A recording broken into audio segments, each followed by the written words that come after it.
Where you guys want me? Right here? I'm kind of in a weird spot. You want to move? Aren't I? No. I can get out of your way, whatever you want. As long as I'm okay here. Are y'all good? Yeah. Okay. Formalities? Everybody ready? Yes, sir. Joe Arrington, Arrington, Public Information Officer, San Antonio Fire. Just before 3 p.m., we were called out here to the 5100 block of USAA Boulevard for report of a structure fire. First in crews found a large fire on a balcony of an apartment that had spread to the common attic area. When that fire got into the attic area, obviously there's a light breeze today. That light breeze allowed that fire in that common attic area to spread quickly throughout an entire building. Our crews got inside really fast and tried to get ahead of that fire. The fire got really fast in that attic area. While they were inside, we started having catastrophic roof collapse. We had to get our firefighters outside of there because the roof was collapsing quickly.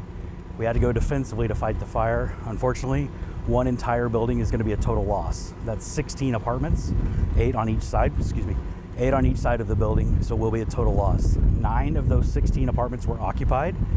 The apartment management will be able to house those individuals here on property.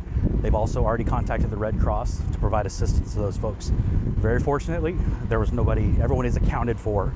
There's one resident that's being evaluated by EMS for very minor injury, potentially smoke inhalation from early on in the fire.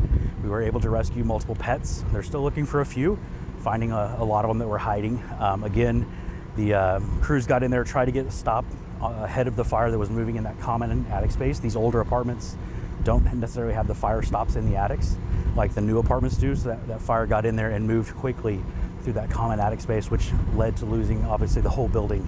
Some of these buildings are really close together, so we were able to keep it contained to that one building. It didn't spread to the next buildings, which we're very fortunate. The wind's not a huge factor today, just that light breeze allowed it. Once it got in that from the patio to the common attic, it moved really fast. It got way ahead of us. You never want to see a fire like this, but fortunately, middle of the afternoon, late afternoon, most everyone's still in school and at work, so nobody was really at home. Only a handful of people were still in here. They were able to get out safely. If this happens at the middle of the night, we're talking about a different story. We're talking about a lot of rescues having to take place, people out on their balconies. We're having to save a lot more people. Everyone that was here that was home was able to get out safely. So again, very fortunate everyone's accounted for. Our firefighters are safe. We did have some kind of touch and go moments, having to get our people out really quickly when the chimneys started to collapse and cave in on top of the roof as it was failing and collapsing in on itself. But we were able to get out, all the residents were able to get out, and unfortunately we did lose that one entire building, so 16 apartments will be uninhabitable. It will be a total loss. But again, they'll be able to rehouse those folks here on property. It started on a 3rd or 2nd floor. It's a 2-story. The building that was lost is a 2-story apartment, 2-story building. It appears to have started on it looks like an upstairs balcony. Investigators are here taking a look at it, but that's what the first in crew reported, is that there was a fire on an upstairs balcony that looked like it had already spread to the attic when they got here. Talking like potentially like an ashtray, barbecue pit. Don't know for sure. They just said reported heavy fire on a balcony that had spread into the attic already when they got here. So how far ahead of them that fire was, we don't really know. They reported heavy fire on the attic, and they could see it or heavy fire on the balcony, and they could see it in the attic already. And you were across from the school here. Right. Is street closure going to impact pickup time, or are they already out? I think that when we pulled up, it looks like everyone had already been picked up. There were no buses still here. I parked at the school, obviously, when we came in, and the fire trucks were already here. I think we just missed pickup time, hopefully.